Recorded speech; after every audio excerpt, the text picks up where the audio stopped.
District कोर्टचा आणि हायकोर्टचा order आहे, ह्यांना हात लावायची परवानगी पण नाही.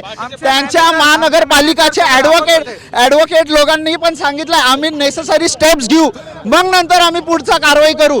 कस काय आज आले? आमचे मॅनेजर लोक आहे, आमचा भाड्यावर प्लॉट दिलेला आहे, ह्यांनी पण पूर्ण दाखवले पेपर्स, ते ऐकायला तयार नाहीये.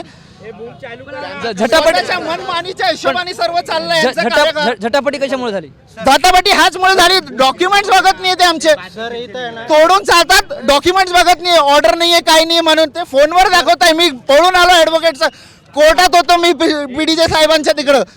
काय आदेश आहेत कोर्टाचे? स्टे दिलेला आहे मला, प्रॉपर्टीला कोणी हात लावणार नाही म्हणून स्टे दिलेला आहे. आणि काही पण कारवाई करायची असेल आधी पूर्ण नोटीस वगैरे पाठवायची, पूर्ण मोजणी करायची, मग कारवाई करायची पुढची. त्याच्यावर मला स्टे दिलेला आहे. आत्ताचा स्टे नाही, हा स्टे बघा तुम्हाला दाखवतो, तारीख 25 जुलै 2025 आहे, त्यापासून स्टे आहे मला. कोणत्या प्रॉपर्टी संदर्भात आहे? हे प्रॉपर्टी संदर्भात आहे, आर्यन थोंडा प्लॉट क्रमांक 10.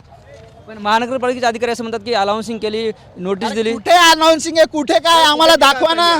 आज रेडी आहे आम्ही. त्यांना मी अर्धा तास पूर्वी त्यांना मी भेटत होतो, पेपर दाखवत होतो, दाखवलेले. हे मॅनेजर आहे इकडचे, आमच्या इकडचे मॅनेजर आहे.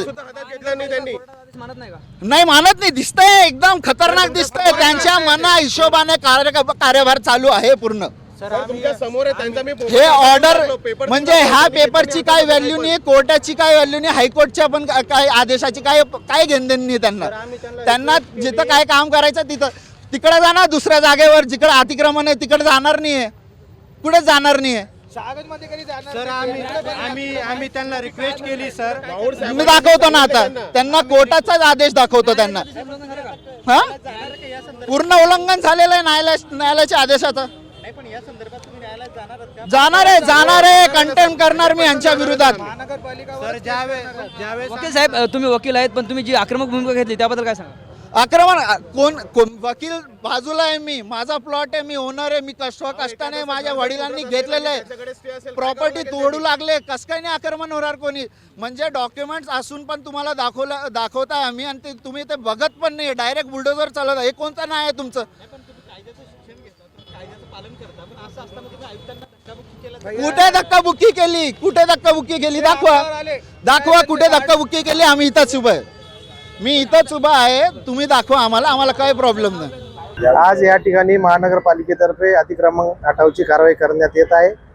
त्याची माहिती मिळाल्यानंतर नागरिकाचं काय म्हणणं या ठिकाणी ऐकून घेतलंय. काही नागरिकांचं असं म्हणणं आहे की अलाइनमेंट चुकलेली आहे, काही नागरिकांचं असं म्हणणं आहे की त्याच्यामध्ये स्टे ऑर्डर आहे, काही नागरिकांचं असं म्हणणं आहे की त्याच्यात आम्हाला या ठिकाणी कोणत्याच प्रकारची पूर्वसूचना अथवा नोटीस दिलेली नाही. तर त्याबाबत अतिक्रमण विभागाच्या अधिकाऱ्याशी या ठिकाणी निश्चित चर्चा केली जाईल.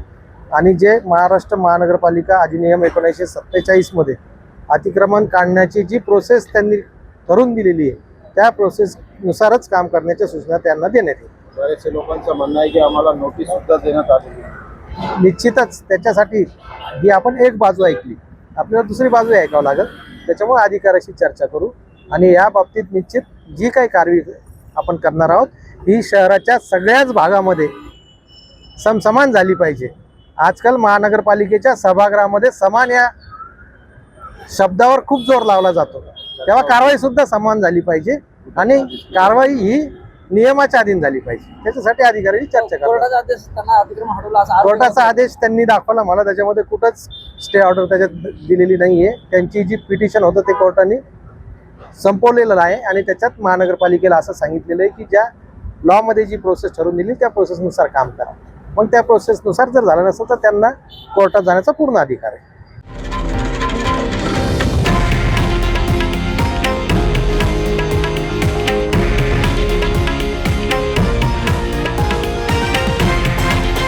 हे आहे देशातील नंबर 1 न्यूज नेटवर्क आणि आपण पाहत आहात TV9 मराठी, एकमेव.